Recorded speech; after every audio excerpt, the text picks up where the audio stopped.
Exercice, on cherche à étudier le mouvement d'une bille en acier lancée avec une vitesse initiale V0.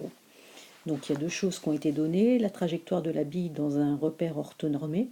Donc ici en fait c'est la droite y égale f de x qui correspond à la trajectoire. Et puis comme on a fait un pointage, on a réussi à trouver les équations horaires de la bille qui permettent de connaître la position de la bille avec ses coordonnées, x en fonction du temps, donc 1,6 fois t, et y en fonction du temps, 5,0 fois 10 moins 1, plus 3,0 fois t, moins 5,0 fois t au carré.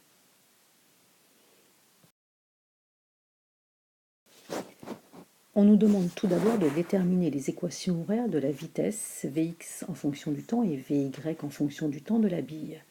En fait, Vx et Vy correspondent aux coordonnées du vecteur vitesse v en fonction du temps et Vx en fonction du temps, c'est égal à la dérivée de x par rapport au temps. Vy par rapport au temps est égal à donc dy sur dt dérivée de y par rapport au temps. Donc si je prends mes équations horaires de x et que je la dérive par rapport au temps, comme elle est égale à 1,6 fois t, la dérivée de 1,6 fois t par rapport au temps, c'est égal à 1,6. Pour la dérivée de y par rapport au temps, là encore, je vais dériver y, l'ensemble de l'équation horaire y de t par rapport au temps. Donc 5,0 fois 10 moins 1, c'est une constante, donc ça fait faire 0. Plus 3,0 t dérivé par rapport au temps, je vais trouver 3,0. Et quand je dérive moins 5,0 fois t au carré par rapport au temps, je trouve moins 2 fois 5, donc 10, fois t. On doit maintenant déterminer les équations horaires de l'accélération. On recommence le même travail que précédemment. Les équations horaires de l'accélération correspondent aux coordonnées du vecteur accélération en fonction du temps. Donc ax en fonction du temps, c'est la dérivée du vecteur vitesse suivant x par rapport au temps. AY, ça va être la dérivée du vecteur vy, pardon, de la coordonnée vy par rapport au temps. Et donc je dérive ce que j'ai trouvé tout à l'heure. Donc pour Vx, c'était une constante, 1,6. Donc si je fais d de Vx sur dt, j'obtiendrai 0. Et pour Vy par rapport au temps, si je le dérive, 3,0 c'est une constante, donc c'est 0, moins 10t dérivé par rapport au temps, je vais trouver moins 10.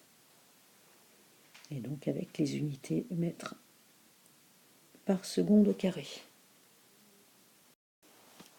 On me demande maintenant de déterminer l'équation du mouvement ou l'équation de la trajectoire y égale f de x. Donc pour l'instant, je connais f x en fonction du temps, 1,6t, et y en fonction du temps. Il va falloir que je détermine y en fonction de x. Alors pour cela, il faut supprimer dans cette équation t et essayer de le remplacer par x. Donc je vais me servir de ma relation xt est égal à 1,6 fois t, et j'en déduis que si xt égale à 1,6 fois t, t est égal à x sur 1,6. Et donc je remplace t dans cette équation par x sur 1,6. Donc je vais donc avoir, je vais le marquer ici, 5,0 fois 10 moins 1, là ça ne va pas changer, plus 3 fois x sur 1,6, pardon, moins 5 fois x au carré sur 1,6 au carré aussi. Et donc lorsque je fais mes calculs, je vais trouver donc toujours 5 fois 10 moins 1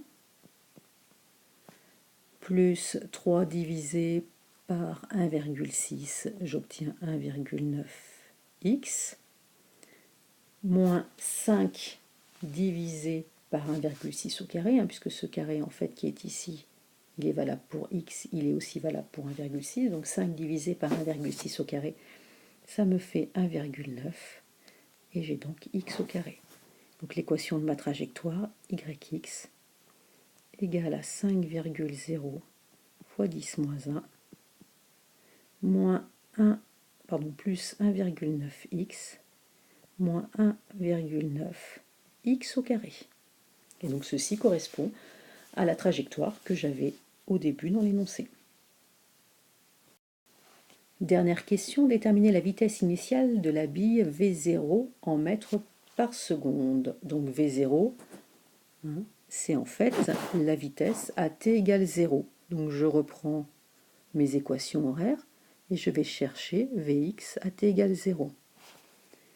Vx, de toute manière, c'est une constante, c'est 1,6 mètres par seconde, donc que ce soit à t égale 0 ou à tout autre instant, on aura toujours Vx qui est égal à 1,6 mètres par seconde.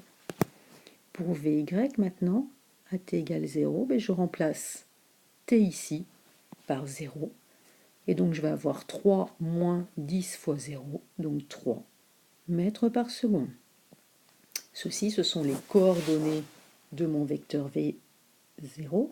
Donc en fait, si j'ai comme ceci, là c'est V0, là je vais avoir ici Vx0, et puis là, cette hauteur-là, ça va correspondre à V0y,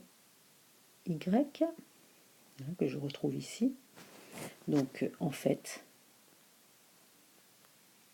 la valeur de V0 ici, c'est égal à racine carrée de V0x au carré plus Vy0 au carré.